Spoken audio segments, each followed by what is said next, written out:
Alright, so we're coming here to the end of the semester, and at the beginning of the semester, um, kind of an overwhelming experience at the beginning of the semester. Not really sure how the program would be, not really sure how I would handle it, the workload, um, with practices and me playing baseball. But overall, it was a smooth transition after we got past like the first week or two. The first week, going through the syllabus, talking about all the material we learn, I literally just sit there like this, stressing about my future. But once I got into it and realized it wasn't so bad, the mountain that I was looking up at was more of a hill. There's a mountain behind it that I have to start climbing. But the hill that we went over this semester wasn't as high as wasn't as far up there as I thought. It was manageable. Learning the anatomy and stuff like that was probably my major concern, but now that I have solidified that even more off of the 102, 101 anatomy, and just learning more about how each body part integrates with another body part and how each part can, if one fails, it kind of leads to a chain of another one, could cause some comorbidities. I think that's the word. But just learning how everything integrates with itself, how everything glides, how everything grooves, what runs through where, helping solidify that was pretty huge for learning how to work on an athlete. The technical skills such as taping and other things are just skills that you're going to have to keep up on and keep using, just like getting recertified for CPR. You're always going to want to have that fresh in your head, so you're always going to want to keep taping, you're always going to want to keep practicing that, just so it's fresh, so then if a situation ever does occur where you have a tape job that's not one of your basic ones like ankle or wrist, you still know how to do it, and it's quick and easy, and you can get the athlete on and off the field. I also learned that being an AT is a lot of impromptu, ad-lib, kind of. Yes, you have your subjective, yes, you have your plan of action, but with like some things you just have to be creative.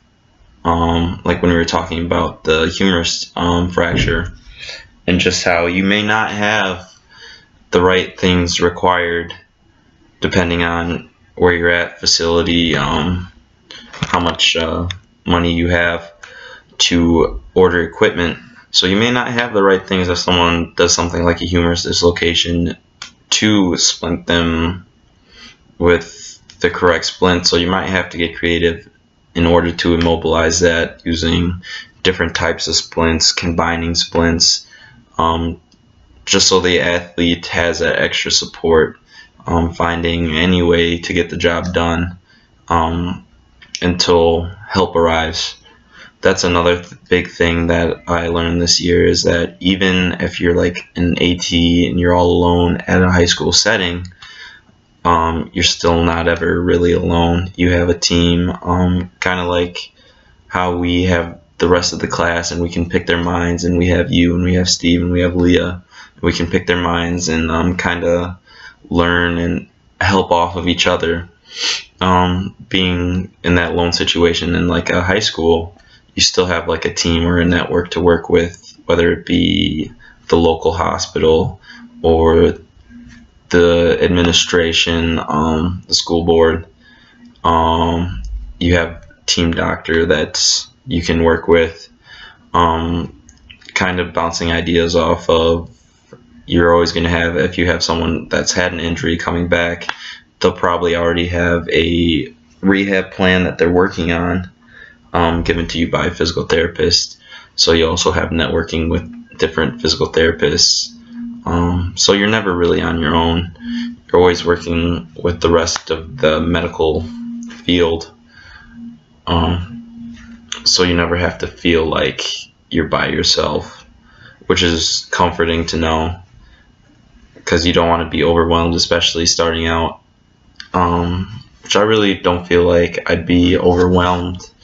I feel pretty confident that as I progress through the program, my confidence will show, and just handling situations, it may be intense, situations may get intense, but just keeping calm and knowing your protocol is mainly the only thing you can do in a situation like that, because accidents happen, emergencies happen, and it's just really how you handle those emergencies that's kind of guides you to where you're going to be as an athletic trainer.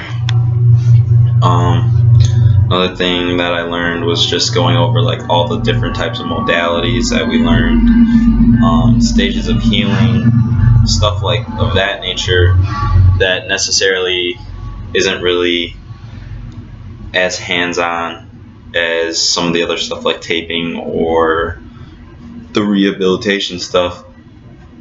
It's still important to know the stages of healing, know what modalities help the stages of healing, so that way you can get your athlete back on the field. It's not really as hands-on as it is mental, just knowing your parameters, knowing the type of injury, what modalities will help that type of injury, stuff like that.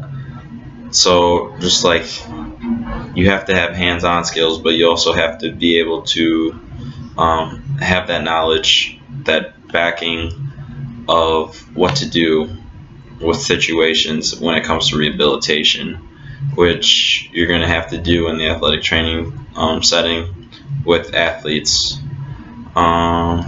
Just another thing I learned was working with athletes, just kind of getting to know them, not too personally, just getting to know their behaviors, what they're like, their pain tolerance, stuff like that. Because if you have one athlete who has a super high pain tolerance, they might not show something as predominantly as an athlete with a low pain tolerance. An ankle sprain for one athlete might be throbbing pain, rolling on the ground, like a life or death situation. When it's just an ankle sprain, where another athlete, you might not even know they sprained their ankle, and they might come up to you after practice and be like, hey, can you look at this? And the whole time you had no idea that they even tweaked their ankle to begin with. So it's just like knowing those little things and watching out for those little things between athletes, and creating that professional relationship between the athletes is very important, because you want them to know that you're there to help them, but you can't help them if you don't have that open line of communication for that. And if they don't feel comfortable coming to you with an injury, that's not a good thing. So you always want an athlete to feel comfortable coming with you with a situation. So yeah, just knowing the athletes is another good thing. And overall, this was a good semester. Looking forward to next semester, learning more about evaluations and helping continue on my path. Getting into my high school, I'm really excited about just being able to pick the brain of a different athletic trainer that I'm not familiar with, who may not have the same ideas as the faculty at Carroll might have, but still are very solid concepts to use while in the field.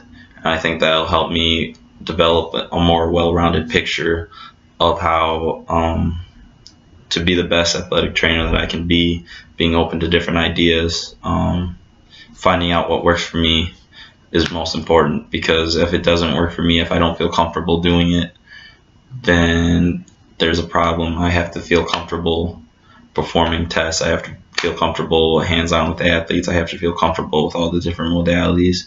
And if I don't feel comfortable with it, then that's not something that people want to hire people who are not confident. So the main thing is, as you're going through this, you have to be confident in what you're doing, because I feel like as a whole, as our class as a whole, we started kind of timid, but now we're starting to get more confident in ourselves, because we do know the material. We just sometimes don't really show ourselves as knowing the material. So the next semester is my big thing is going to be being confident and just continuing to grow as the semester progresses.